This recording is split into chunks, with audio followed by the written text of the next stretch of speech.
Lepaskan tangan kotormu dari anak tiriku sekarang juga. Perempuan liar. Lepaskan dia. Teriakan itu menghancurkan ketenangan sore Jakarta seperti suara kaca pecah di lantai marmer. Tidak ada peringatan, tidak ada pertengkaran yang meningkat perlahan. Semuanya meledak menjadi histeria dalam sekejap. Di tengah taman luas sebuah rumah mewah di kawasan Pondok Indah, di bawah matahari panas Jakarta yang terasa seolah mengejek pemandangan itu, sebuah pertengkaran mengerikan sedang terjadi. Dewi Kartika, pengasuh anak dari Bekasi, berlutut di atas rumput taman yang rapi. Seragam birunya yang biasanya bersih kini kotor terkena tanah di bagian lutut, tetapi ia tidak peduli. Kedua lengannya memeluk erat tubuh kecil Alia Prameswari, putri buta majikannya. Dewi Kartika bahkan tidak menoleh ke arah wanita yang sedang berteriak. Wajahnya tenggelam di rambut gadis kecil itu sambil terus berbisik terburu-buru, menciptakan dinding suara dengan suaranya sendiri agar anak itu tidak mendengar hinaan yang terus menghantam mereka. Berdiri di depan mereka, Kirana Maheswari tampak seperti patung kemarahan yang dibungkus pakaian putih mahal. Wajahnya yang biasanya dipenuhi riasan sempurna dan senyum anggun untuk acara amal kalangan elit menteng kini berubah merah penuh amarah. Dasar pencuri! Perempuan murahan, bentak Kirana Maheswari dengan suara tajam yang menusuk telinga. Aku memang tidak pernah percaya pada orang dari kelas sepertimu. Alia Prameswari yang baru berusia 7 tahun gemetar hebat. Matanya yang buram dan tak dapat melihat bergerak liar ke segala arah, mencari pegangan di tengah kegelapan tetapi hanya menemukan rasa takut. Tangan kecilnya mencengkeram kain murah seragam Dewi Kartika begitu kuat sampai ruas jarinya memutih. Ia tidak menangis keras, hanya mengeluarkan suara sesenggukan kecil seperti anak hewan yang terpojok. Tolong, Bu Kirana Maheswari, kecilkan suara Anda, pinta Dewi Kartika sambil mengangkat wajahnya sesaat. Anda membuat dia ketakutan. Lihat tubuhnya gemetar. Kita bisa bicara baik-baik, tapi jangan seperti ini. Kamu tidak berhak mengaturku di rumah yang sebentar lagi akan menjadi milikku, teriak Kirana Maheswari sambil melangkah maju dengan ancaman di matanya. Jangan pernah berani mengajariku cara memperlakukan anak itu. Tepat pada saat itu pintu kaca rumah mewah itu terbuka keras. Ardan Wiratama berlari keluar dengan ponsel masih di tangan dan jas mahalnya belum dikancingkan. Ia mendengar semua teriakan itu dari ruang kerjanya.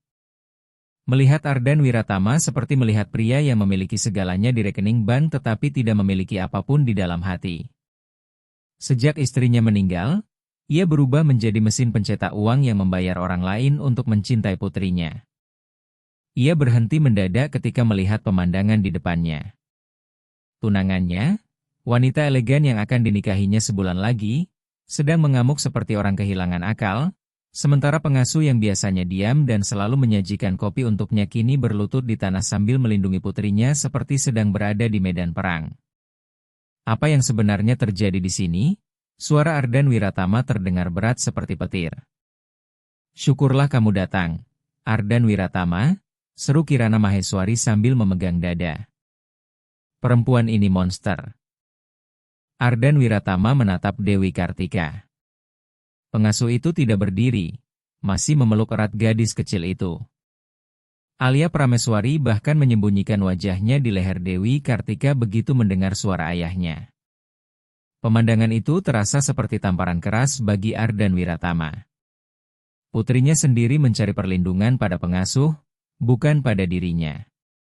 Ayah, lirih Alia Prameswari dengan suara lemah. Aku mau penjelasan sekarang, kata Ardan Wiratama dingin sambil bergantian menatap kedua wanita itu dengan nada khas rapat direksi perusahaan. Kirana Maheswari segera berlari mendekat dan mencengkeram lengannya.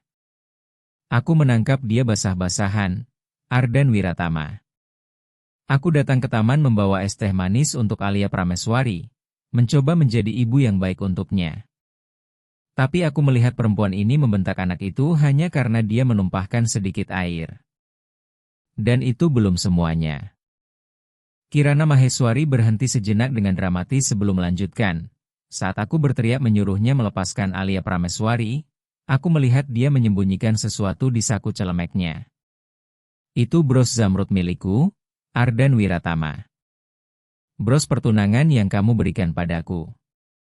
Jadi perempuan ini bukan hanya menyiksa putrimu, tapi juga mencuri dari rumah ini. Darah langsung naik ke kepala Ardan Wiratama. Ia menatap Dewi Kartika dengan rasa tidak percaya dan kekecewaan mendalam. Ia sudah memberinya kepercayaan, membuka pintu rumahnya untuk perempuan itu, dan inikah balasannya? Dewi Kartika mengangkat wajah perlahan. Matanya dipenuhi air mata, tetapi ia tidak berkata apa-apa. Ia tahu semua kata-katanya akan dihancurkan oleh kepandaian bicara majikannya. Ia hanya menggeleng pelan lalu kembali mencium dahi Alia Prameswari dengan lembut. Apa itu benar? Tanya Ardan Wiratama dengan suara rendah yang mengandung ancaman. Dewi Kartika, apa kamu menyimpan bros tunanganku? Dewi Kartika membuka mulut ingin menjelaskan, tetapi Alia Prameswari memeluknya semakin erat sambil menangis sesenggukan. Dalam sekejap prioritas Dewi Kartika berubah. Bukan membela diri, melainkan menenangkan gadis kecil itu. Sayangku, tenang, tarik napas bersama Mbak, bisik Dewi Kartika sambil mengabaikan pertanyaan miliarder itu. Sikap mengabaikan itulah yang memicu kemarahan terakhir dalam harga diri Ardan Wiratama. Ia menganggap diamnya perempuan itu sebagai pengakuan bersalah. Menyadari keraguan mulai muncul di mata tunangannya, Kirana Maheswari langsung menyerang lebih keras. Lihat itu. Dia bahkan tidak punya harga diri untuk menyangkal. Katanya penuh hinaan. Dia memanfaatkan keadaan karena Alia Prameswari tidak bisa melihat. Pikirkan baik-baik, Ardan Wiratama. Anak itu tidak bisa melihat apa yang dilakukan perempuan ini. Bisa jadi selama berbulan-bulan dia mencuri sedikit demi sedikit dari rumah ini. Dan siapa tahu apa saja yang dia lakukan pada anak itu saat kita tidak ada. Itu sebabnya Alia Prameswari selalu ketakutan dan tertutup. Semua karena perempuan ini. Perut Ardan Wiratama terasa mual. Bayangan Dewi Kartika menyiksa putrinya yang buta mulai memenuhi pikirannya. Ia teringat semua malam ketika ia pulang terlalu larut dan semua perjalanan bisnis yang membuatnya meninggalkan putrinya sendirian.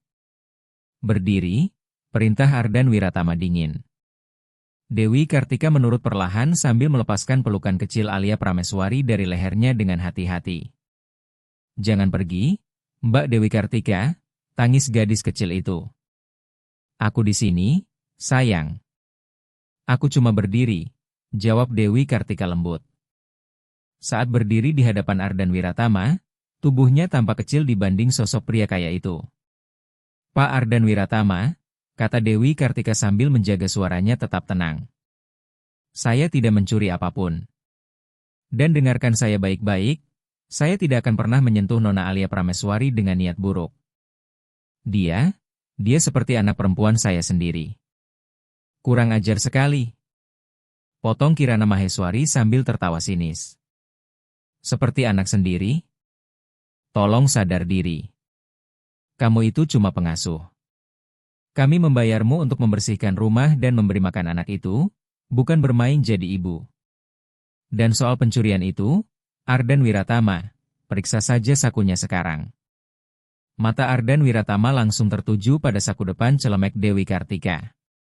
Ada tonjolan kecil terlihat jelas di sana. Dalam hatinya ia berharap semua ini bohong. Keluarkan apa yang ada di sakumu, perintahnya tegas. Dewi Kartika memejamkan mata sesaat lalu memasukkan tangan ke sakunya. Dengan gerakan lambat, ia mengeluarkan sebuah bros. Cahaya matahari sore memantulkan kilau zamrud dan berlian di permukaannya.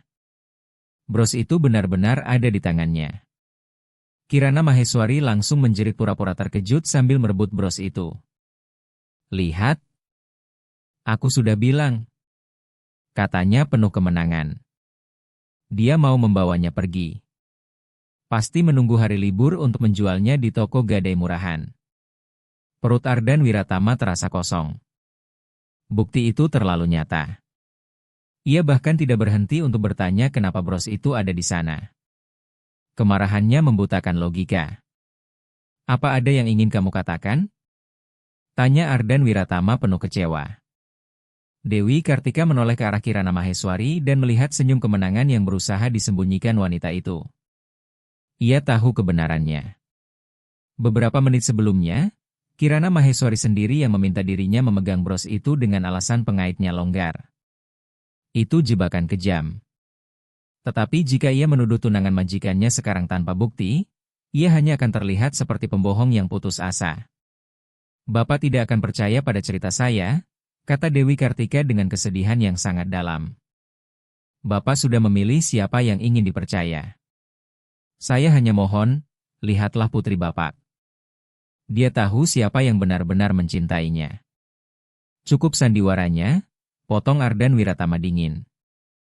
Kamu dipecat. Ambil barang-barangmu dan keluar dari rumah saya sekarang juga. Kamu punya 10 menit sebelum saya memanggil polisi dan melaporkanmu karena pencurian. Dewi Kartika mengangguk perlahan sambil menelan air mata ketidakberdayaan. Ia menoleh untuk terakhir kalinya kepada Alia Prameswari. Anak pemberani Mbak, bisiknya lembut di dekat telinga gadis kecil itu. Mbak harus pergi sebentar, tapi kamu kuat. Ingat yang selama ini kita latih? Kamu anak kuat, kan? Tidak. Mbak Dewi Kartika, jangan pergi. Jerit Alia Prameswari sambil meraih ke arah pengasuhnya dengan panik. Ardan Wiratama memperhatikan perempuan itu berjalan menuju pintu samping rumah dengan kepala tetap tegak meski baru saja dipermalukan habis-habisan. Setelah itu ia menoleh pada putrinya yang menangis tanpa kendali di tengah taman rumah mewah yang sempurna itu. Ini yang terbaik, sayang, kata Kirana Maheswari sambil mendekat. Nanti kita akan mencari pengasuh profesional, seseorang yang tahu posisinya. Ardan Wiratama mengangguk secara otomatis, tetapi ada rasa pahit aneh memenuhi mulutnya. Ada sesuatu yang terasa tidak benar. Perintahnya sudah jelas, tetapi bagi Kirana Maheswari, memecat Dewi Kartika saja belum cukup. Wanita itu menginginkan kehancuran total bagi pengasuh tersebut. Ketika Ardan Wiratama kembali masuk ke ruang kerjanya, Kirana Maheswari tetap berada di taman. Sikap tubuhnya mulai berubah, tidak lagi berpura-pura menjadi korban ketakutan. Sementara itu Dewi Kartika masih berdiri di sana sambil membersihkan tangannya pada celemek yang kotor. Ia bahkan tidak memandang Kirana Maheswari. Tatapannya hanya tertuju pada Alia Prameswari yang duduk di rumput sambil menggoyangkan tubuhnya perlahan karena ketakutan. Apa yang kamu tunggu? Suara Kirana Maheswari terdengar rendah dan penuh racun. Ia tidak lagi berteriak. Menunggu dia kembali dan berubah pikiran? Jangan bodoh. Saya cuma ingin berpamitan dengan anak itu, Bu, jawab Dewi Kartika dengan suara serak. Jangan pernah berpikir begitu, desis Kirana Maheswari sambil mendorong bahu Dewi Kartika dengan kasar. Kamu tidak akan menyentuh dia lagi. Kamu sudah cukup merusaknya.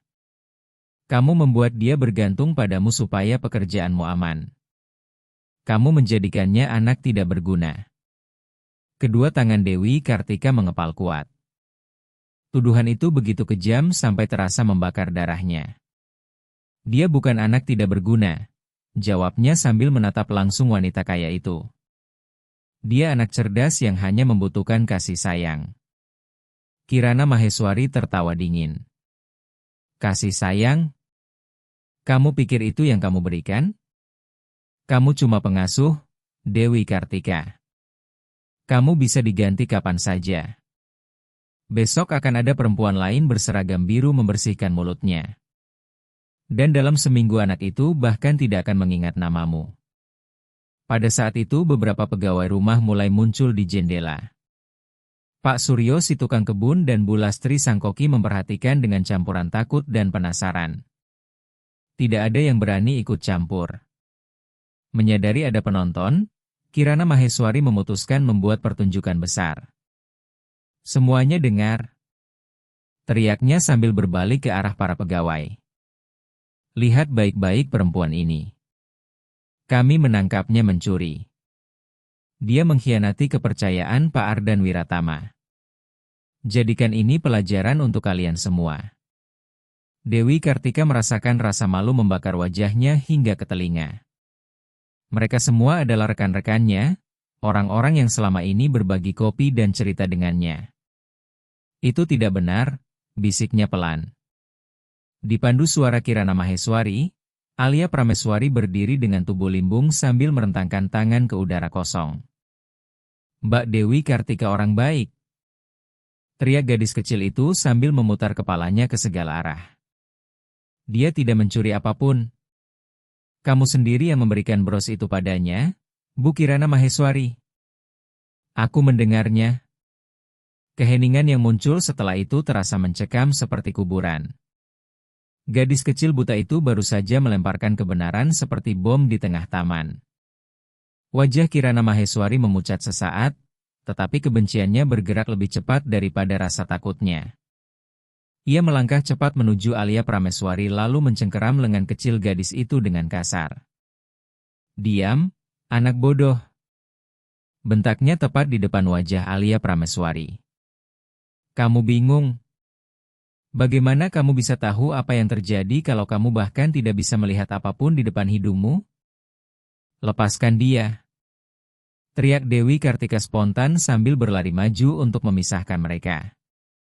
Namun sebelum ia sempat mencapai gadis kecil itu, dua petugas keamanan rumah muncul.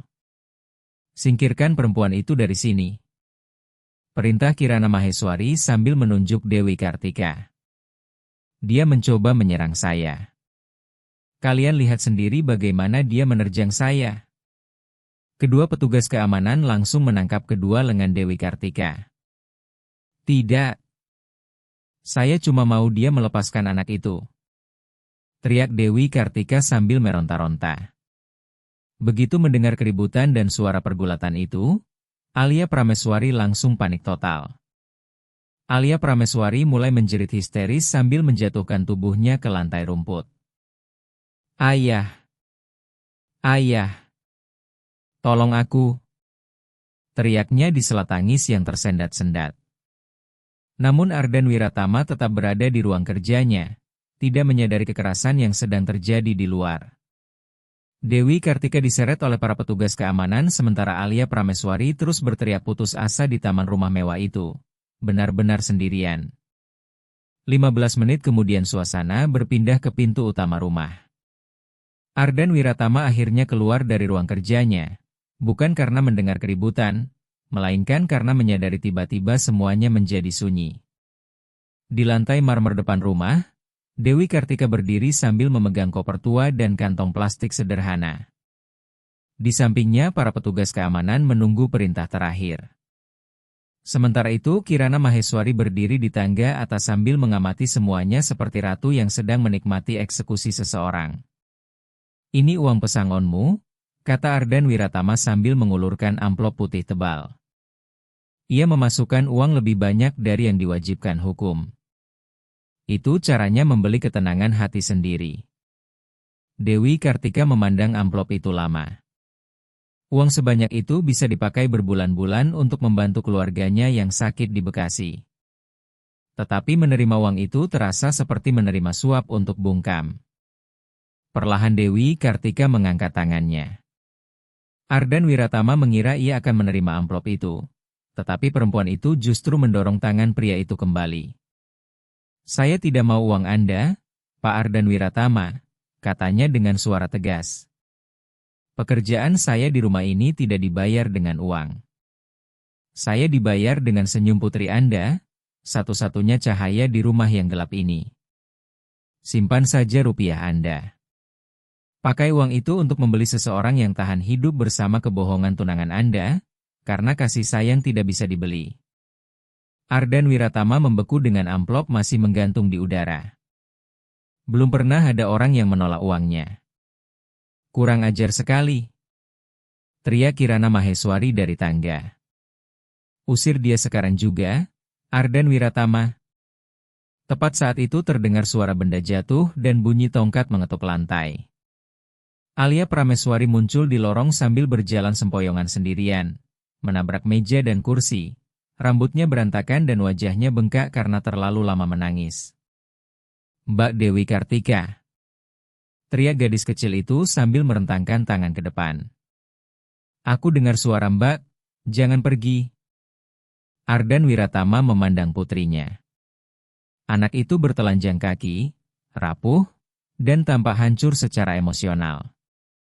Alia Prameswari, kembali ke kamarmu, kata Ardan Wiratama berusaha terdengar tegas. Tidak. Gadis kecil itu terus berjalan sambil menabrak meja kecil, tetapi tidak berhenti. Ayah, tolong jangan usir Mbak Dewi Kartika. Dia mata aku. Dia melindungiku dari monster. Bu Kirana Maheswari jahat. Dia suka mencubit aku. Ardan Wiratama langsung menoleh ke arah Kirana Maheswari. Wanita itu menuruni tangga dengan ekspresi sedih palsu. Lihat apa yang dilakukan perempuan itu, Ardan Wiratama, katanya sambil menggeleng dramatis. Dia sudah memanipulasi anak malang ini sampai sekarang dia mulai mengarang cerita mengerikan tentang saya. Alia Prameswari sakit, Ardan Wiratama. Pikirannya serapuh matanya.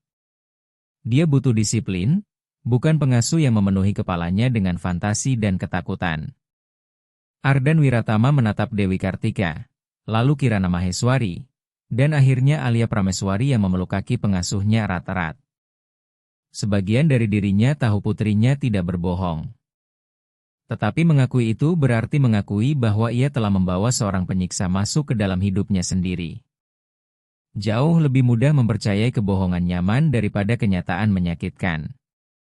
Pisahkan mereka, perintah Ardan Wiratama dengan suara mati. Jangan, ayah, tangis Alia Prameswari ketika salah satu petugas keamanan mengangkat tubuh kecilnya. Dewi Kartika tidak melawan. Ia segera berjongkok dan mencium tangan kecil gadis itu. Aku sayang kamu, anakku. Jadilah kuat. Ingat, kamu anak pemberani.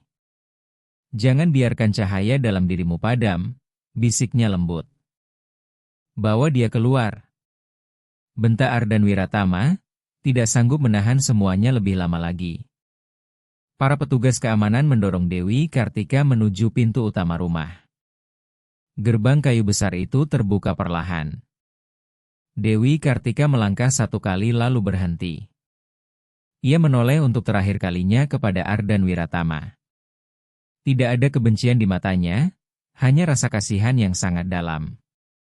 Hati-hati, Pak Ardan Wiratama, kata Dewi Kartika dengan suara yang terdengar seperti ramalan.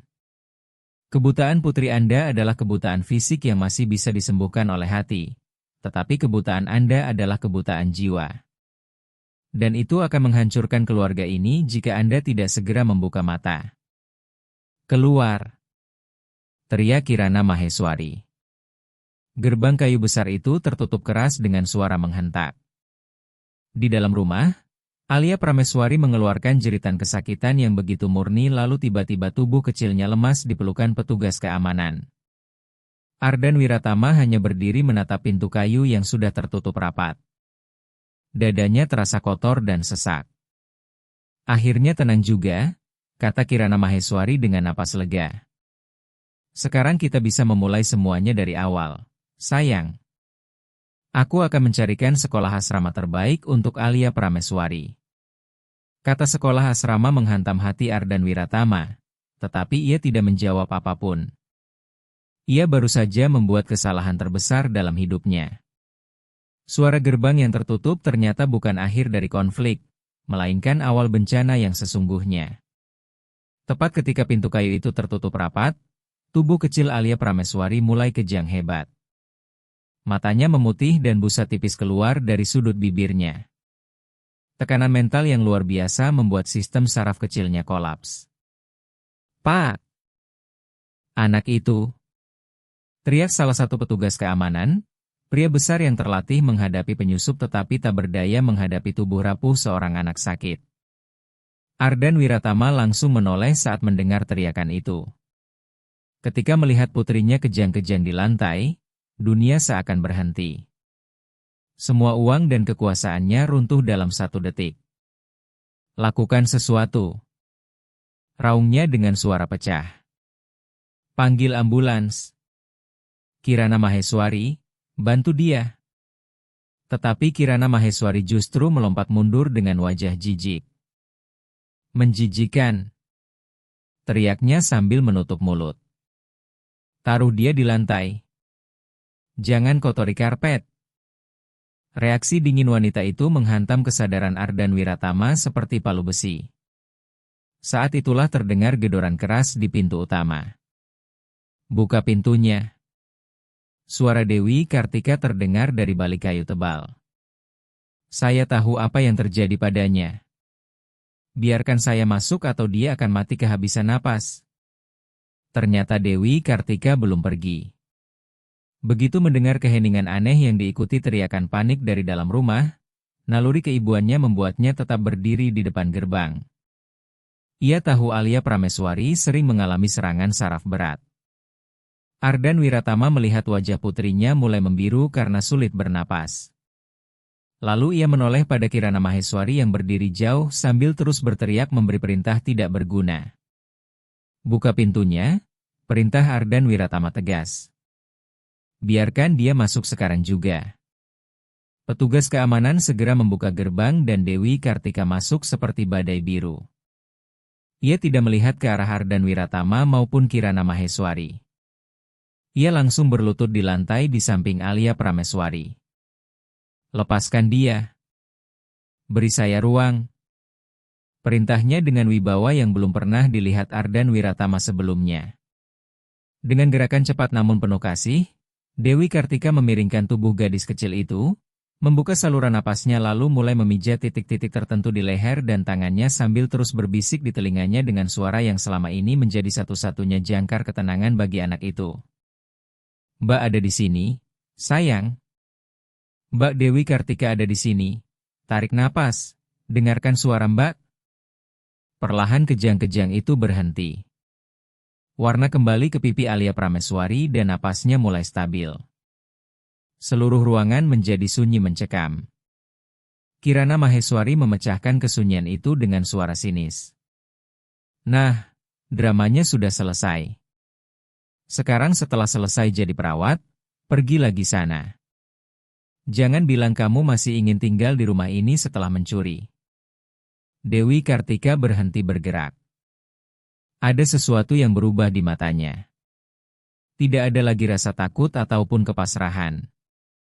Ia berdiri perlahan lalu menoleh ke arah Ardan Wiratama. Bahunya tidak lagi tertunduk. Ia berdiri tegak dengan kemarahan yang benar. Saya akan pergi, Pak, kata Dewi Kartika dengan suara dingin setajam baja. Saya akan pergi karena Bapak pemilik rumah ini, pemilik dinding dan semua perabot mahal di dalamnya. Tapi saya tidak akan pergi sebelum Bapak melihat sendiri alasan putri Bapak mengalami serangan seperti ini. Saya tidak akan pergi sebelum Bapak tahu kebenaran yang selama berbulan-bulan Bapak abaikan karena terlalu sibuk mengejar uang. Diam! Teriak Kirana Maheswari sambil melangkah maju. Jangan ada yang menyentuh saya. Bentak Dewi Kartika begitu keras sampai para petugas keamanan mundur selangkah. Bapak harus melihatnya, Pak Ardan Wiratama. Bapak harus melihat apa yang dilakukan tunangan sempurna Bapak ketika Bapak tidak ada di rumah. Sebelum siapapun sempat menghentikannya, Dewi Kartika kembali berjongkok di samping Alia Prameswari. Dengan sangat hati-hati namun penuh tekad, ia mulai menggulung lengan gaun merah muda anak itu. Apa yang kamu lakukan? Lepaskan anak itu. Teriak Kirana Maheswari sambil mencoba maju menghentikannya. Tetapi kali ini Ardan Wiratama menahan tubuh wanita itu. Rasa penasaran dan ketakutan yang mulai tumbuh di dalam dirinya mengatakan bahwa ia harus melihat apa yang selama ini tersembunyi. Dewi Kartika menggulung lengan gaun itu sampai ke bahu dan sebuah suara tercekat langsung keluar dari tenggorokan Ardan Wiratama. Yang ia lihat bukan lagi kulit lembut seorang anak kecil. Lengan Alia Prameswari berubah menjadi peta penderitaan. Ada memar dengan berbagai warna memenuhi kulitnya, ungu gelap, kuning tua, hijau kebiruan.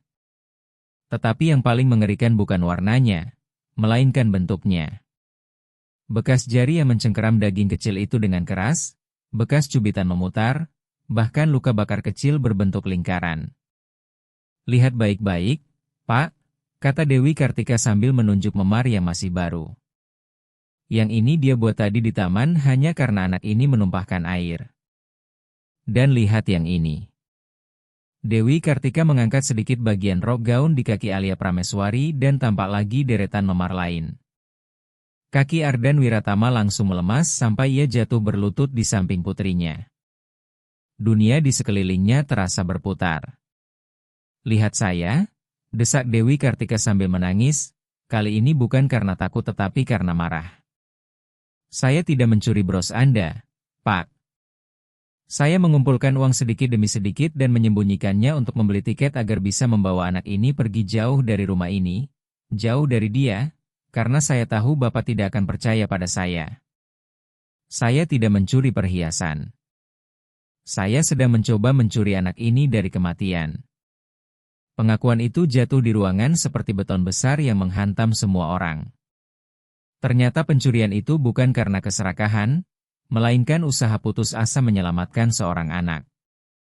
Dan pelaku kekerasan bukanlah pengasuh, melainkan calon istri sang miliarder. Ardan Wiratama mengulurkan tangan gemetar lalu menyentuh salah satu memar di lengan putrinya. Bahkan dalam keadaan setengah sadar, Alia Prameswari meringis kesakitan karena tubuh kecilnya sudah terbiasa dengan penderitaan diam-diam selama berbulan-bulan. Perlahan Ardan Wiratama mengangkat kepala. Ia tidak melihat Dewi Kartika. Tatapannya langsung tertuju pada Kirana Maheswari yang kini pucat pasi sambil terdesak di dekat tangga. Jelaskan ini, bisik Ardan Wiratama. Suaranya rendah, nyaris seperti geraman binatang buas. Jelaskan kenapa tubuh putriku penuh bekas tanganmu. Kirana Maheswari mencoba tertawa tetapi yang keluar justru suara histeris. Ardan Wiratama, jangan konyol, katanya gugup sambil memainkan tangannya sendiri. Kamu tahu sendiri bagaimana Alia Prameswari. Dia buta, sering menabrak sesuatu, ceroboh. Memar itu karena dia jatuh. Jatuh? Potong Dewi Kartika dengan tatapan penuh jijik. Memangnya meja punya sidik jari? Memangnya pintu bisa mencubit bagian dalam lengan anak kecil? Dengan hati-hati ia memutar lengan Alia Prameswari dan menunjukkan bagian dalamnya. Di sana tampak jelas bekas kuku berbentuk setengah bulan. Ini bukan kecelakaan, kata Dewi Kartika sambil menatap mata Ardan Wiratama tanpa berkedip. Ini penyiksaan yang dilakukan setiap hari. Setiap kali Bapak pergi keluar kota. Setiap kali Bapak pulang larut malam. Anak ini hidup di neraka, Pak. Dia tidak menangis karena Bapak pergi bekerja. Dia menangis karena harus tinggal sendirian bersama iblis. Ardan Wiratama perlahan berdiri.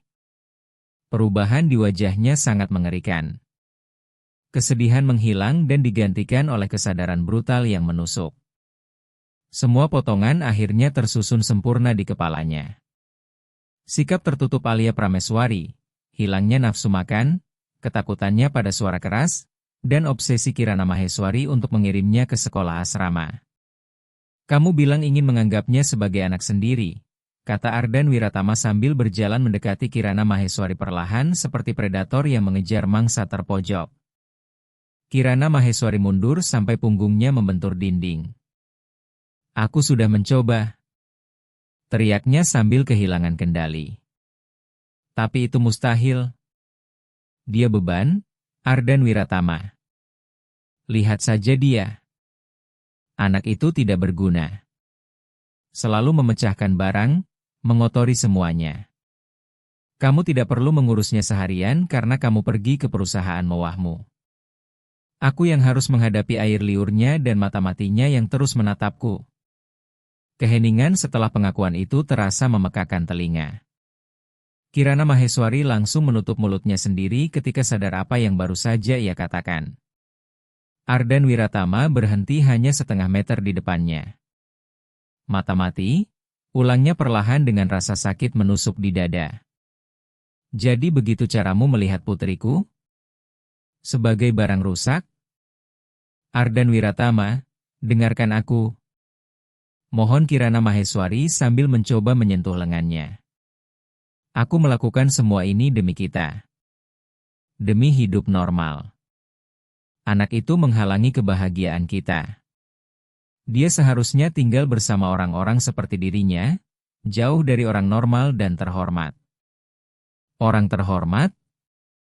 Ardan Wiratama tertawa pahit tanpa sedikit pun kehangatan di matanya.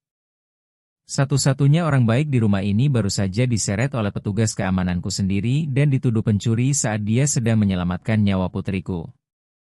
Setelah mengatakan itu, Ardan Wiratama berbalik tajam membelakangi Kirana Maheswari lalu berjalan kembali ke tempat Dewi Kartika yang masih berlutut di lantai sambil menjaga tidur Alia Prameswari. Untuk pertama kalinya setelah bertahun-tahun, miliarder itu benar-benar melihat perempuan sederhana itu. Ia tidak lagi melihat seragam kotor atau rambut berantakan. Ia melihat martabat. Ia melihat kasih sayang tanpa syarat.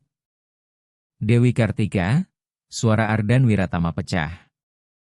Sudah berapa lama? Berapa lama semua ini terjadi? Dewi Kartika mengangkat wajah dengan mata berkaca-kaca. Tidak ada nada menyalahkan dalam suaranya, hanya kesedihan yang lelah. Sejak pertunangan diumumkan, Pak. Anak itu sudah berkali-kali mencoba memberitahu Bapak, tapi Bapak selalu sibuk menelepon atau menyuruh dia menghormati calon ibu barunya. Lama-lama dia belajar bahwa diam dan bertahan lebih aman. Jadi saya memilih menjadi tamengnya. Ardan Wiratama memejamkan mata dan dua air mata berat mengalir di pipinya. Ia teringat semua saat ketika Alia Prameswari masuk ke ruang kerjanya dan ia mengusir anak itu dengan alasan pekerjaan. Dewi Kartika, kata Ardan Wiratama sambil menatap perempuan rendah hati itu penuh penyesalan. Tolong angkat dia. Bawa dia ke kamar saya. Itu satu-satunya kamar dengan kunci keamanan. Kunci pintunya dari dalam. Jangan biarkan siapapun masuk. Lalu bagaimana dengan Bapak? Tanya Dewi Kartika terkejut.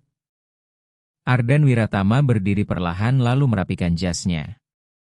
Wajahnya berubah lagi. Rasa sakit di matanya kini membeku menjadi tekad dingin dan mutlak. Ia menoleh ke arah Kirana Maheswari.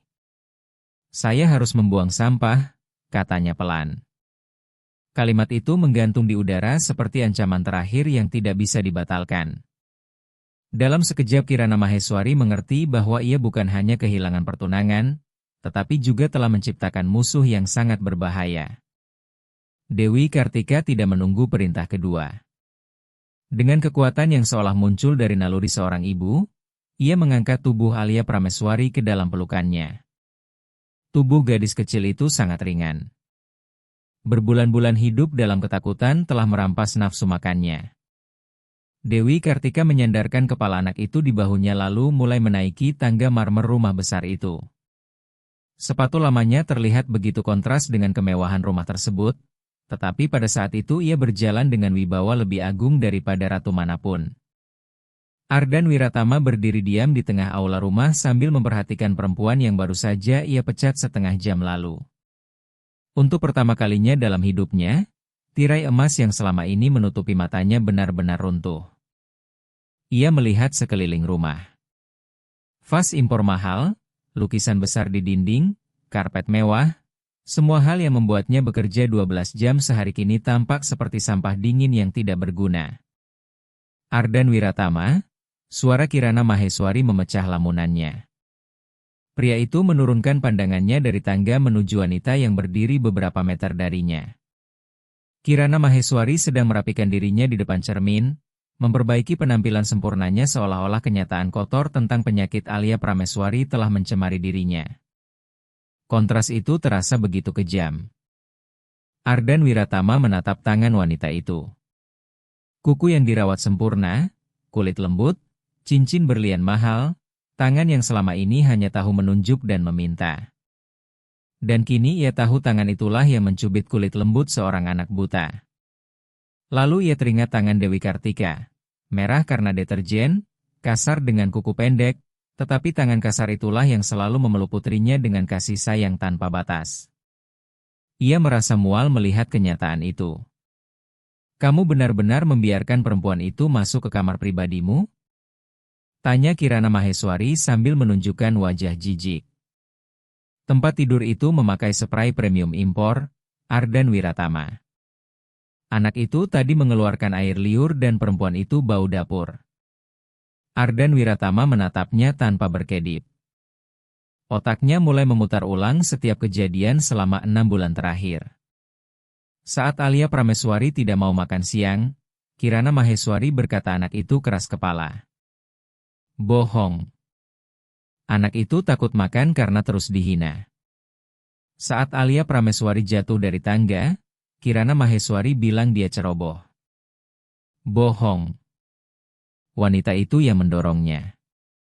Saat Kirana Maheswari mengusulkan agar Alia Prameswari dikirim ke sekolah asrama elit di Bandung, katanya itu demi pendidikan terbaik. Bohong lagi. Semuanya ternyata bagian dari rencana dingin dan terhitung untuk menyingkirkan anak itu dari hidup mereka selamanya. Dan Ardan Wiratama menyadari bahwa selama ini dirinya hanyalah orang bodoh yang dimanfaatkan. Rasa bersalah itu berubah menjadi sesuatu yang lebih panas dan berat.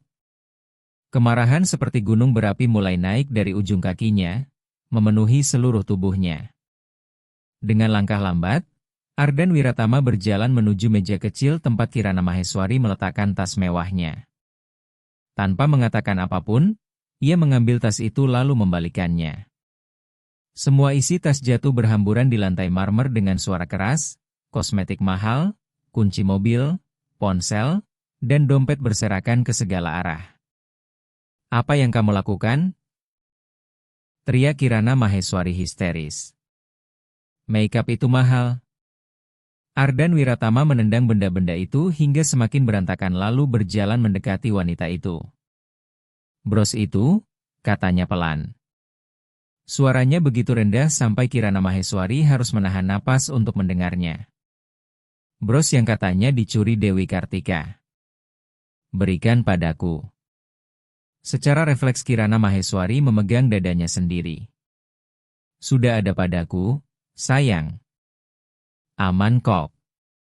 Berikan padaku, ulang Ardan Wiratama sambil mengulurkan tangan terbuka. Itu bukan permintaan, melainkan perintah mutlak. Dengan tubuh gemetar, Kirana Maheswari melepas bros zamrud dari bajunya lalu meletakkannya di telapak tangan Ardan Wiratama. Pria itu menggenggam perhiasan itu begitu kuat sampai ujung logamnya melukai kulit tangannya sendiri. Perhiasan ini, kata Ardan Wiratama sambil menatap bros itu penuh jijik, nilainya lebih mahal daripada gaji 5 tahun Dewi Kartika. Dan kamu menuduh perempuan miskin yang tidak punya apa-apa mencurinya hanya untuk menutupi fakta bahwa kamu menyiksa seorang anak buta. Lalu ia mengangkat kepalanya dan menatap tajam mata Kirana Maheswari. Kamu miskin, Kirana Maheswari. Kamu wanita termiskin yang pernah aku kenal. Kalimat itu menghantam titik terlemah wanita itu, egonya. Selama ini Kirana Maheswari selalu membanggakan nama keluarga, status sosial, dan kemewahannya. Ia tidak sanggup disebut miskin. Miskin? Balasnya penuh amarah sambil berdiri tegak. Akulah yang memberi kelas pada kamu dan keluargamu yang baru kaya itu. Akulah yang mencoba membawa aturan ke kebun binatang yang kamu sebut rumah. Seharusnya kamu berterima kasih padaku. Aku mencoba mendidik anak liar itu karena kamu terlalu pengecut untuk mengakui bahwa dia terlahir cacat. Udara di ruangan terasa membeku. Kata cacat bergema di seluruh rumah. Telinga Ardan Wiratama berdenging keras.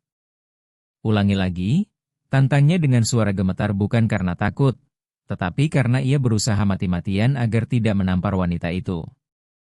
Merasa dirinya sudah terpojok, Kirana Maheswari akhirnya memainkan kartu terakhirnya, kebenaran paling brutal. Itu memang kenyataannya, Ardan Wiratama. Teriaknya sambil menggerakkan tangan secara histeris. Lihat saja dia. Umurnya 7 tahun dan tidak bisa melakukan apapun sendiri.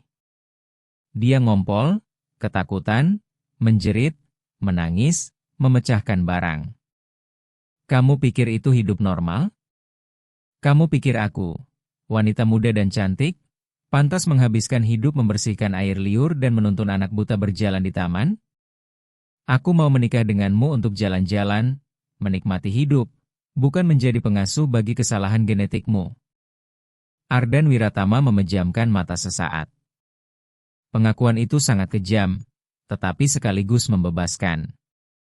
Kini tidak ada lagi keraguan sedikit pun. Putriku bukan kesalahan, kata Ardan Wiratama sambil membuka matanya yang dingin setajam baja. Putriku adalah anak kecil yang kehilangan ibunya, kehilangan penglihatannya, dan hampir kehilangan ayahnya karena ayahnya terlalu sibuk membeli perhiasan untuk seekor ular. Ardan Wiratama memasukkan tangan ke saku jasnya lalu mengeluarkan kotak beludru kecil yang sedari pagi ia simpan untuk kejutan malam ini. Di dalamnya ada anting berlian yang serasi dengan cincin pertunangan. Ia menatap kotak itu sebentar lalu melemparkannya ke sudut ruangan dengan penuh penghinaan. Semuanya sudah selesai, Kirana Maheswari. Pertunangan ini, pernikahan kita, hidupmu di rumah ini. Keluar sekarang juga. Kirana Maheswari tertawa gugup dengan wajah tidak percaya. Kamu tidak mungkin serius. Kamu mengusirku hanya karena beberapa memar? Anak-anak sering jatuh, Ardan Wiratama. Kamu tidak punya bukti bahwa aku pelakunya. Aku tidak butuh hakim, jawab Ardan Wiratama dingin. Aku Ardan Wiratama. Aku punya cukup uang untuk menghancurkanmu dengan pengacara. Tapi itu mungkin tidak perlu karena rumah ini punya kamera pengawas. Wajah Kirana Maheswari langsung berubah pucat. Warna darah menghilang dari pipinya. Kamera? Bisiknya gemetar. Aku memasang sistem keamanan baru minggu lalu di taman dan koridor rumah, bohong Ardan Wiratama dengan tenang. Sebenarnya ia belum memasang apapun, tetapi ia tahu cara bermain poker. Aku belum pernah memeriksanya karena aku percaya padamu. Tapi sekarang aku akan menikmati setiap detik rekamannya. Kirana Maheswari tersentak panik sambil menutup mulutnya dengan tangan gemetar. Reputasi baginya jauh lebih penting daripada uang. Ardan Wiratama, tolong, pintanya sambil jatuh berlutut. Aku sudah tidak punya apa-apa. Kartu kreditku diblokir. Apartemenku akan disita. Kalau kamu menuntutku, hidupku hancur. Kasihanilah aku. Kita pernah bertunangan. Justru aku sedang mengasihanimu, jawab Ardan Wiratama dingin. Karena aku tidak langsung memasukkanmu ke penjara hari ini. Kamu punya 24 jam untuk meninggalkan Jakarta. Ia menunjuk ke arah pintu utama rumah. Keluar. Dan jangan pernah berpikir naik ke atas untuk mengemasi barangmu. Semua barangmu akan kukirim dalam kantong sampah, tempat yang memang pantas untukmu. Cincinnya. Teriak Kirana Maheswari sambil refleks memegang tangannya sendiri. Ardan Wiratama menatap tangan kiri wanita itu. Berlian di cincin pertunangan berkilau di bawah cahaya lampu gantung mewah. Cincin itu lambang sebuah janji. Kamu menghancurkan janji itu saat menyiksa putriku, kata Ardan Wiratama tanpa emosi. Cincin itu mewakili keluargaku, dan kamu bukan keluarga. Kamu musuh. Dengan gerakan kasar penuh kemarahan, Kirana Maheswari mencabut cincin itu dari jarinya sampai kulitnya lecet lalu melemparkannya ke lantai tepat di depan kaki Ardan Wiratama. Suara platinum menghantam marmer terdengar seperti akhir resmi hubungan mereka. Kamu akan menyesal, Ardan Wiratama, desis Kirana Maheswari dengan mata penuh air mata kemarahan. Kamu akan hidup sendirian bersama anak butamu dan pengasuhmu. Kalian akan jadi bahan tertawaan semua orang. Aku lebih memilih jadi bahan tertawaan daripada menjadi algojo putriku sendiri, jawab Ardan Wiratama dengan ketenangan yang bahkan mengejutkan dirinya sendiri. Ia membungkuk mengambil cincin itu tanpa sedikit pun rasa nostalgia. Pergi, katanya sambil berdiri kembali. Dan berdoalah saat aku memeriksa rekaman kamera nanti aku tidak menemukan sesuatu yang lebih mengerikan. Karena kalau itu terjadi, aku sendiri yang akan mencarimu. Kali ini Kirana Maheswari tidak membantah lagi. Ia langsung berlari keluar lewat pintu utama rumah. Suara hak tingginya memantul di lantai marmer saat ia melarikan diri seperti penjahat yang kabur dari tempat kejadian perkara.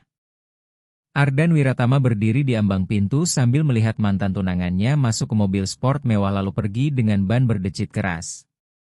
Ia terus menatap sampai mobil itu menghilang di balik gerbang rumah. Keheningan kembali memenuhi rumah besar itu, tetapi kali ini bukan keheningan yang gelap dan menyesakkan. Ini keheningan bersih yang tersisa setelah badai besar berlalu. Ardan Wiratama menutup pintu utama, menguncinya, lalu menarik napas panjang. Tubuhnya terasa remuk seperti baru selesai bertarung secara fisik. Ia melonggarkan dasinya, melempar jas mahalnya ke lantai, lalu menatap tangga menuju lantai atas. Di sanalah satu-satunya hal yang masih penting baginya berada. Penebusannya bukan lagi soal uang atau status sosial. Penebusannya ada di lantai atas, dalam wujud seorang anak kecil yang ketakutan dan terluka, menunggu ayah yang akhirnya memilih benar-benar hadir. Ardan Wiratama mulai menaiki tangga satu persatu. Setiap langkah terasa seperti janji. Ia akan memperbaiki semuanya. Ia akan menyembuhkan luka putrinya, luka di kulit maupun luka di hati. 3 minggu setelah pengusiran Kirana Maheswari, suasana berubah menjadi lorong rumah sakit yang dingin dan steril. Bau disinfektan memenuhi udara dan menciptakan ketegangan yang hampir tidak tertahankan. Ardan Wiratama memilih Rumah Sakit Pondok Indah tempat dokter ahli neurooftalmologi terkenal, Dr. Bagas Pradipta, melakukan operasi. Ardan Wiratama berjalan mondar-mandir di koridor sampai sol sepatunya hampir habis. Dasinya sudah dilepas sejak lama. Kemeja mahalnya kusut, tetapi ia tidak peduli. Di kursi plastik dekat dinding duduk Dewi Kartika sambil menggenggam tasbih kayu sederhana di kedua tangannya. Ia tidak lagi memakai seragam pengasuh karena Ardan Wiratama melarangnya. Kini ia mengenakan blus sederhana dan rok panjang yang sangat sederhana tetapi tetap terlihat bermartabat. Bibirnya terus bergerak dalam doa pelan tanpa henti. Sudah 4 jam, Dewi Kartika, kata Ardan Wiratama sambil berhenti di depannya. Mereka bilang operasinya hanya 3 jam. Pasti ada yang salah. Jangan bicara buruk, Pak Ardan Wiratama, jawab Dewi Kartika lembut namun tegas. Waktu Tuhan tidak sama dengan jam tangan mahal Bapak. Anak itu kuat. Dia sudah bertahan hidup dari kegelapan dan kurangnya kasih sayang. Operasi tidak akan mengalahkannya. Ardan Wiratama perlahan duduk di sampingnya. Aku takut, Dewi Kartika, akunya pelan. Takut sampai tubuhku tidak bisa bergerak. Kalau operasi ini gagal, bagaimana aku bisa hidup dengan kenyataan bahwa aku sebenarnya bisa mencoba lebih cepat? Kalau operasinya gagal? Ulang Dewi Kartika sambil meletakkan tangannya yang kasar karena kerja keras di atas tangan gemetar pria itu. Bapak akan tetap menjadi ayahnya dan dia akan tahu itu. Dia akan merasakan cinta Bapak. Penglihatan adalah hadiah, Pak, tetapi kasih sayang adalah penopang hidup. Alia Prameswari lebih memilih ayah buta yang mencintainya daripada ayah yang bisa melihat tetapi mengabaikannya. Sebelum Ardan Wiratama sempat menjawab, pintu ganda ruang operasi terbuka perlahan. Dokter Bagas Pradipta keluar sambil melepas masker operasi. Lingkaran hitam tampak jelas di bawah matanya dan wajahnya terlihat sangat serius. Ardan Wiratama langsung berdiri dari kursinya. Dewi Kartika ikut bangkit perlahan sambil menggenggam tasbih kayunya erat di dada. Dokter, bahkan Ardan Wiratama tidak mampu menyelesaikan pertanyaannya sendiri. Dokter Bagas Pradipta menarik napas panjang lalu menatap mereka berdua. Ia tidak melihat seorang miliarder dan mantan pengasuh. Ia melihat 2 orang tua yang sama-sama ketakutan. Operasinya cukup rumit, akui dokter itu. Kerusakan sarafnya bukan hanya akibat kecelakaan lama. Tekanan mental berkepanjangan dan trauma emosional yang dialami anak itu menyebabkan tekanan intraokular psikososomatis yang sangat parah. Tubuh Alia Prameswari seperti menolak penglihatannya sendiri karena baginya melihat selalu berhubungan dengan rasa sakit. Kata-kata itu menusuk dada Ardan Wiratama seperti pisau. Rasa bersalah menghantamnya begitu keras sampai ia harus bersandar ke dinding.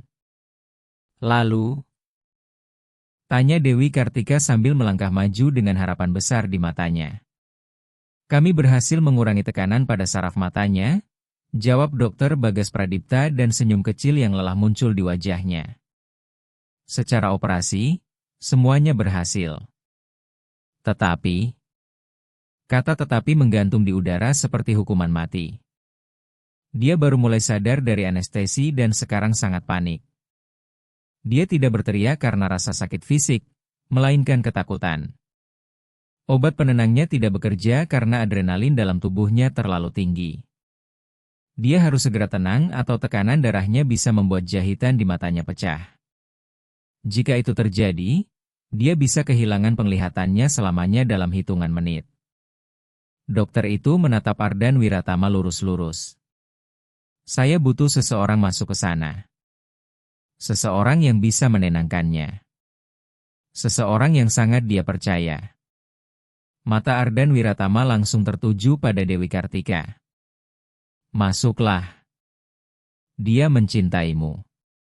Kamu tempat perlindungannya. Dewi Kartika memandang pintu ruang operasi lalu memandang Ardan Wiratama. Ada kilatan kebijaksanaan tua di matanya. Ia tahu dirinya bisa melakukannya. Ia bisa masuk, menyanyikan lagu pengantar tidur, dan Alia Prameswari akan tertidur tenang dalam pelukannya. Tetapi jika ia yang masuk, maka Ardan Wiratama akan selamanya tetap menjadi tokoh kedua dalam hidup putrinya sendiri. Jika keluarga ini ingin benar-benar sembuh, sang ayah harus menjadi pahlawan. Tidak, kata Dewi Kartika sambil menggeleng tegas. Sekarang bukan waktunya untuk itu. Dia membutuhkan Bapak. Tapi kamu yang tahu cara menenangkannya, jawab Ardan Wiratama panik. Tepat sekali. Karena itu yang harus masuk adalah Bapak, kata Dewi Kartika dengan suara yang tidak memberi ruang untuk dibantah. Dia tahu saya ada di sini dan dia berharap saya yang menyelamatkannya. Tetapi dia juga harus tahu bahwa ayahnya bisa menyelamatkannya. Kalau saya yang masuk, Bapak akan selalu hanya menjadi orang yang membayar semua tagihan.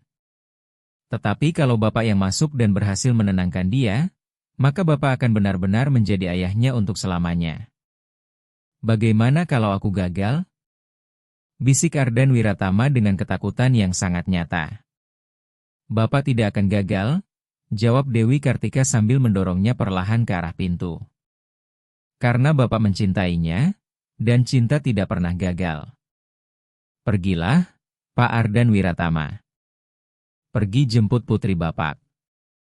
Ardan Wiratama menatap Dewi Kartika untuk terakhir kalinya lalu menarik napas panjang dan mengangguk. Ia mengenakan pakaian steril rumah sakit lalu masuk ke ruang pemulihan. Suara dari dalam terasa memilukan. Tidak. Jangan sentuh aku, Bu Kirana Maheswari. Tidak. Aku janji akan menurut. Jerit Alia Prameswari histeris. Gadis kecil itu berada di atas ranjang rumah sakit dengan mata tertutup perban tebal. Kedua pergelangan tangannya diikat dan ia meronta-ronta melawan tali seperti anak hewan liar yang ketakutan. Monitor jantung di sampingnya berbunyi cepat tanpa henti. Dua perawat berusaha menahannya tanpa menyakitinya. Tetapi Alia Prameswari terus menggeliat sambil menangis sampai air matanya membasahi perban mata dengan berbahaya. Biarkan saya sendirian dengannya, perintah Ardan Wiratama. Suaranya terdengar lebih kuat daripada yang ia rasakan. Pak, terlalu berbahaya kalau dia banyak bergerak. Salah satu perawat mencoba menjelaskan. Saya bilang keluar, bentak Ardan Wiratama tanpa mengalihkan pandangan dari putrinya. Kedua perawat itu akhirnya mundur ketakutan. Perlahan Ardan Wiratama mendekati ranjang. Alia Prameswari merasakan ada seseorang mendekat lalu langsung meringkuk, seolah menunggu pukulan datang. Jangan pukul aku, lirih gadis kecil itu. Ardan Wiratama menelan rasa sakit di tenggorokannya lalu membungkuk mendekat tanpa langsung menyentuhnya. Ia teringat apa yang pernah diajarkan Dewi Kartika. Pertama suara. Baru sentuhan.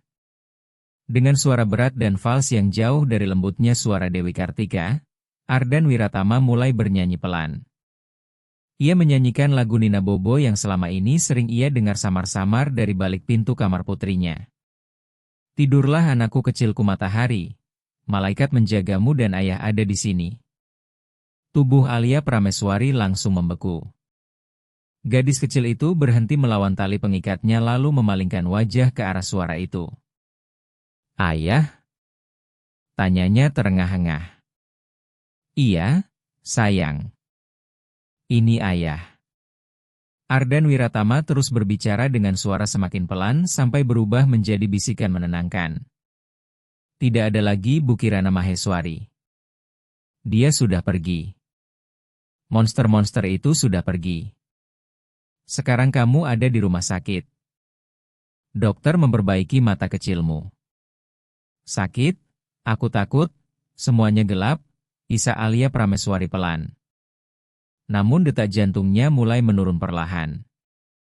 Ayah tahu, sayang. Tapi kamu tidak sendirian di dalam gelap. Ayah ada di sini. Ardan Wiratama meletakkan tangan besar dan hangatnya di dahi anak itu. Kali ini Alia Prameswari tidak meringkuk ketakutan. Justru ia mendorong kepalanya lebih dekat ke tangan ayahnya, mencari rasa aman. Ayah ada di sini dan ayah tidak akan pergi ke rapat manapun. Ayah tidak akan mengangkat telepon.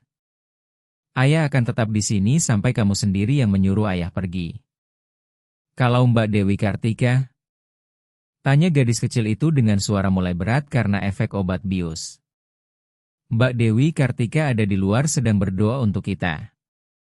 Dia yang menyuruh ayah masuk. Dia bilang hari ini ayah yang harus menjaga kamu. Nyanyiin lagi bagian malaikatnya, bisik Alia Prameswari sambil napasnya mulai melambat dan teratur.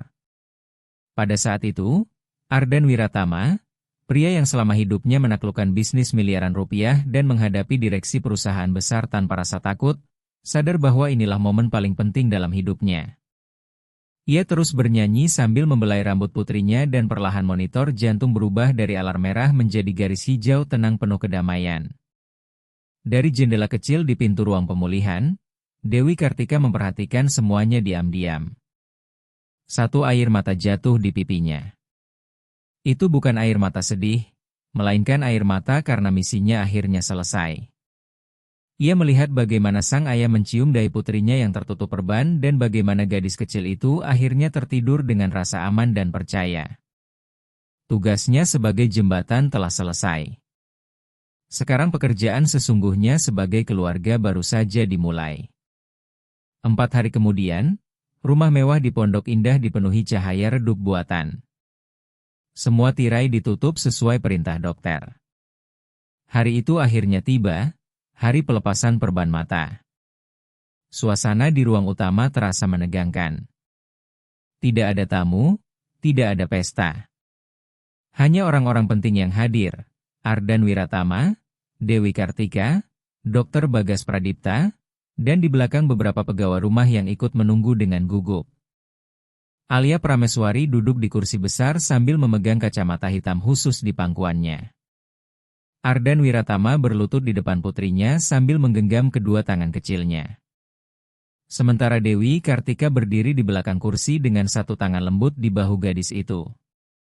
Sudah siap, Alia Prameswari? Tanya dokter Bagas Pradipta sambil menyiapkan gunting untuk membuka perban. Aku takut, ayah, bisik Alia Prameswari sambil menggenggam tangan ayahnya lebih erat. Apapun yang terjadi, tidak ada yang berubah, jawab Ardan Wiratama sambil menatap putrinya penuh cinta. Kalau kamu bisa melihat, itu luar biasa. Kalau belum bisa pun tetap luar biasa, karena kita tetap bersama. Ayah tidak butuh kamu melihat untuk mencintaimu. Ayah mencintaimu sepenuhnya apa adanya dirimu. Aku siap, jawab gadis kecil itu dengan keberanian kecil yang membuat semua orang menahan napas. Dokter Bagas Pradipta mulai membuka perban. Suara gunting memotong kain kasar terdengar sangat keras di tengah kesunyian ruangan. Lapis demi lapis perban putih jatuh ke lantai. Tetap pejamkan mata, instruksi dokter itu. Sekarang buka perlahan. Cahaya akan terasa sakit. Alia Prameswari mengerutkan kelopak matanya. Tubuhnya gemetar. Buka matanya, sayang. Ayah ada di sini, bisik Ardan Wiratama. Perlahan gadis kecil itu membuka matanya. Pada awalnya cahaya ruangan terasa seperti ledakan putih yang menyakitkan. Ia langsung berkedip cepat sambil mengeluarkan air mata. Sakit? Keluhnya pelan. Itu normal, kata dokter Bagas Pradipta lembut. Coba fokus. Alia Prameswari berkedip lagi. Dunia putih dan kabur perlahan mulai berubah menjadi bentuk-bentuk samar, noda warna, dan bayangan yang bergerak. Itu belum penglihatan sempurna. Dunia di depannya masih seperti lukisan cat air yang kabur dan berkabut. Tetapi ada sesuatu di sana. Itu bukan lagi kegelapan total. Ia menatap lurus ke depan. Ada bayangan gelap berbentuk seseorang berdiri di hadapannya. Dengan ragu Alia Prameswari mengulurkan tangannya. Sementara Ardan Wiratama tetap diam membeku sambil menahan napas. Tangan kecil Alia Prameswari perlahan menyentuh wajah ayahnya. Jemarinya meraba hidung, pipi yang basah oleh air mata, dan janggut tipis di dagu pria itu. Ayah? Bisiknya ragu. Iya. Sayang, jawab Ardan Wiratama dengan suara tercekat. Aku bisa lihat ayah, bisik Alia Prameswari pelan. Masih buram, seperti awan berjanggut, tapi aku bisa lihat ayah. Seketika Ardan Wiratama menangis terseduh karena kebahagiaan murni lalu memeluk putrinya dengan hati-hati sambil menyembunyikan wajahnya di leher kecil anak itu. Di belakang kursi, Dewi Kartika menutup mulutnya sendiri untuk menahan jeritan haru. Para pegawai rumah di belakang mulai bertepuk tangan pelan dengan mata berkaca-kaca. Aku lihat warna, kata Alia Prameswari sambil melepaskan pelukannya dari ayahnya lalu menatap sekeliling ruangan. Aku lihat sesuatu warna biru di sana, katanya sambil menunjuk samar ke arah Dewi Kartika. Itu Mbak Dewi Kartika, jawab Ardan Wiratama sambil tertawa di antara air mata. Dia memang selalu memakai warna biru. Alia Prameswari memutar tubuhnya di kursi lalu menatap bayangan biru yang selama ini menjadi ibu keduanya. Mbak Dewi Kartika, Mbak cantik, kata gadis kecil itu sambil merentangkan kedua tangan. Dewi Kartika langsung berlutut di samping kursi lalu memeluk anak itu erat. Pemandangan itu terasa seperti kemenangan yang akhirnya tiba setelah penderitaan panjang. Setelah emosi perlahan mereda dan dokter Bagas Pradipta memastikan bahwa penglihatan Alia Prameswari akan pulih bertahap dengan prognosis yang sangat baik, Ardan Wiratama berdiri tegak. Ia menghapus air matanya lalu kembali memakai sikap pemimpin yang tenang namun hangat. Ia memberi isyarat agar semua pegawai rumah mendekat. Mereka membentuk setengah lingkaran di ruang utama rumah. Saya ingin mengumumkan sesuatu, kata Ardan Wiratama dengan suara jelas. Dan saya ingin semua orang di rumah ini mendengarnya dengan baik, termasuk siapapun yang nanti bekerja di sini. Ardan Wiratama berjalan mendekati Dewi Kartika lalu menggenggam tangannya dan membawanya berdiri di sampingnya di tengah ruangan. Mulai hari ini, Dewi Kartika tidak lagi bekerja untuk saya, katanya. Gumaman bingung langsung terdengar dari para pegawai rumah. Dewi Kartika sendiri memandangnya dengan panik. Dewi Kartika tidak bekerja untuk saya, ulang Ardan Wiratama sambil tersenyum lembut. Dia bekerja bersama saya. Mulai hari ini, Dewi Kartika resmi menjadi kepala rumah tangga dan wali hukum bersama untuk Alia Prameswari. Dia memiliki wewenang penuh atas rumah ini. Setelah itu, Ardan Wiratama mengeluarkan amplop dari sakunya lalu memberikannya kepada Dewi Kartika. Kali ini itu bukan surat pemecatan, melainkan dokumen hukum resmi. Saya membuat dana perwalian untuk Alia Prameswari, jelasnya sambil menurunkan suara. Dan saya menuliskan nama kamu sebagai pengelola bersama. Saya menjamin masa depanmu, Dewi Kartika. Bukan sebagai pembayaran, tapi sebagai keadilan. Kamu tidak akan pernah lagi khawatir soal uang. Dewi Kartika menatap lembaran-lembaran itu dengan mata gemetar. Sepanjang hidupnya ia hanya tahu bekerja, menunduk, dan menjadi orang yang tidak terlihat. Saya cuma ingin menjaga anak itu, Pak, katanya rendah hati. Dan kamu akan tetap menjaganya, jawab Ardan Wiratama hangat. Tapi sekarang bukan sebagai pembantu. Sekarang sebagai nyonya rumah ini. Lalu dengan tatapan jahil kecil yang sudah lama hilang dari wajahnya, ia menambahkan, dan tolong bakar pakaian lama itu. Besok kita bertiga pergi belanja. Alia Prameswari butuh kacamata baru dan kamu butuh gaun yang pantas untuk jiwamu. Alia Prameswari yang mendengar semua itu tersenyum cerah lalu meraba-raba sampai menemukan tangan ayahnya dan tangan Dewi Kartika. Gadis kecil itu menyatukan kedua tangan mereka di pangkuannya. Sekarang kita satu tim, katanya mantap. Ardan Wiratama memandang tangan-tangan yang saling bertaut itu. Tangan seorang miliarder. Tangan seorang anak kecil yang baru mulai melihat cahaya. Dan tangan seorang perempuan sederhana yang telah mengajari mereka melihat kebenaran. Iya, sayang, jawab Ardan Wiratama dengan kedamaian yang tidak pernah ia rasakan dari kesepakatan bisnis sebesar apapun. Kita tim terbaik di dunia. 1 tahun kemudian, suasana terbuka di sebuah aula pesta penuh balon warna-warni dan anak-anak yang berlarian sambil tertawa. Hari itu ulang tahun ke-8 Alia Prameswari, tetapi bukan pesta sosial kaum elit. Itu pesta sungguhan penuh kebahagiaan. Ada permainan pecah balon hadiah, ada kue coklat buatan rumah dari Dewi Kartika, dan musik ceria memenuhi udara. Alia Prameswari terlihat berlari. Ya, benar-benar berlari. Ia memakai kacamata merah muda, tetapi bergerak dengan percaya diri. Ia menghindari anak-anak lain, mengejar balon, terjatuh, lalu bangkit sendiri sambil tertawa tanpa rasa takut sedikit pun. Ia akhirnya menjadi anak bebas. Di meja samping ruangan, Ardan Wiratama sedang menuangkan minuman ringan untuk para orang tua teman-teman Alia Prameswari. Wajahnya terlihat santai dan penuh kehidupan. Seorang pria mendekatinya. Itu Fajar Santoso, rekan bisnis lamanya. Kamu berubah sekali, Ardan Wiratama, kata pria itu. Kamu menjauh dari dunia bisnis. Katanya kamu menolak merger besar dengan perusahaan Jepang hanya demi pergi liburan ke Bali bersama putrimu dan kepala rumah tanggamu. Tidakkah kamu takut kehilangan status sosialmu? Tanya Fajar Santoso penasaran. Ardan Wiratama hanya tersenyum lalu menoleh ke arah Alia Prameswari yang sedang meniup lilin ulang tahun bersama Dewi Kartika di sampingnya sambil memegang nampan kue dan bernyanyi paling keras dibanding semua orang. Status sosial? Ulang Ardan Wiratama seolah kata itu berasal dari bahasa asing yang sudah tidak ia pahami lagi. Temanku, lihatlah itu. Ia menunjuk putrinya yang baru saja mengoleskan krim kue ke hidung Dewi Kartika sampai wanita itu tertawa lepas dengan suara penuh kebahagiaan.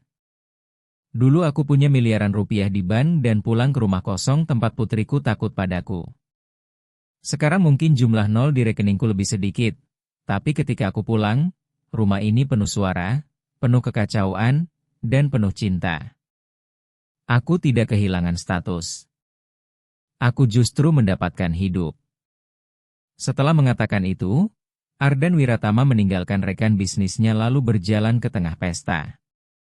Begitu melihat ayahnya mendekat, Alia Prameswari langsung berlari menghampirinya. Ayah! Mbak Dewi Kartika bilang kalau aku berhasil memecahkan balon hadiah, aku akan dapat hadiah terbesar. Ardan Wiratama mengangkat putrinya ke udara lalu memutarnya sambil tertawa. Kamu sudah punya hadiah terbesar, putri kecilku. Dan ayah juga. Dewi Kartika mendekat dengan wajah bersinar karena kebahagiaan. Ardan Wiratama menatap wanita itu. Tidak ada romansa murahan di antara mereka. Yang ada jauh lebih dalam. Rasa hormat mutlak, persahabatan suci, dan ikatan dua orang yang pernah bertarung bersama menyelamatkan seorang anak. Mereka bukan sekadar pasangan hidup, melainkan rekan seperjuangan. Siap untuk foto? Tanya Ardan Wiratama.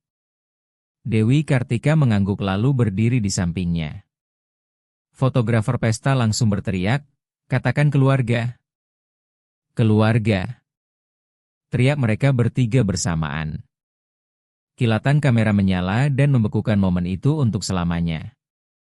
Perlahan gambar berubah menjadi foto hitam putih yang terpajang di atas perapian rumah. Kamera menjauh perlahan dari foto itu. Ruangan terlihat tenang, tetapi bukan tenang yang dingin. Ada mainan berserakan di lantai. Ada sweater milik Ardan Wiratama tergeletak di sofa berdampingan dengan syal milik Dewi Kartika. Rumah itu akhirnya terasa hidup. Suara Ardan Wiratama terdengar pelan di akhir cerita. "Dulu aku pikir menjadi buta berarti tidak bisa melihat cahaya. Tapi aku salah. Menjadi buta adalah melihat seseorang tetapi gagal menyadari nilainya. Putriku memang mendapatkan kembali penglihatannya, tetapi akulah yang sebenarnya belajar melihat. Dan apa yang kulihat sekarang, sempurna." Tamat. Bagaimana menurut kalian cerita ini? Tulis di komentar bagian mana yang paling membuat kalian terharu dan kalian menonton dari kota mana. Jangan lupa like video ini, subscribe channel Cerita Keluarga Drama, dan aktifkan lonceng notifikasi supaya tidak ketinggalan cerita penuh emosi lainnya. Dan kalau kalian masih ingin ikut terbawa perasaan, di layar sekarang sudah ada cerita luar biasa lain yang pasti akan membuat kalian terpaku sejak awal. Terima kasih sudah menemani kami dan sampai jumpa di cerita berikutnya.